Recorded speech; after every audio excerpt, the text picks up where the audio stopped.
Hi అండి. ఇక్కడ కనిపిస్తున్న ఐటమ్స్ అన్నీ కూడా ఇన్స్టెంట్ సాంబార్ కోసం అండి. ఇప్పుడు ఇక్కడ కనిపిస్తున్న వెజిటబుల్స్ అన్నీ బాయిల్ చేసుకొని బాయిల్ అయిన తర్వాత ఓ 2 or 3 teaspoons sambar mixer powder ఇక్కడ యాడ్ చేసుకోవాలండి. యాడ్ చేసుకున్న తర్వాత బాగా బాయిల్ అయిన తర్వాత ఇందులోనే చింతపండు అన్నీ కలిపిస్తుందండి. మనం సాల్ట్ కూడా వేసే పని లేదు. బాగా బాయిల్ అయిన తర్వాత ఒకసారి టేస్ట్ చూసుకోండి.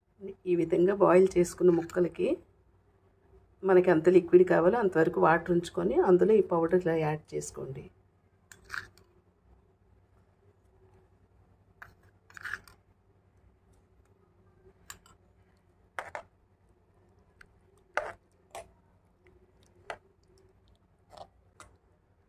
ఫైవ్ మినిట్స్ స్టవ్ మీద మళ్ళీ పెట్టండి.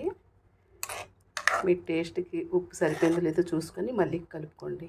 సరిపోకపోతే ఇటువంటి తాలింపు కూడా ఈ విధంగా రెడీ చేసుకున్నాను. అది ఒక 5 మినిట్స్ బాయిల్ అయిన తర్వాత ఈ తాలింపు అందులో యాడ్ చేసుకోవడమే. వేడి వేడి సాంబారు రెడీ.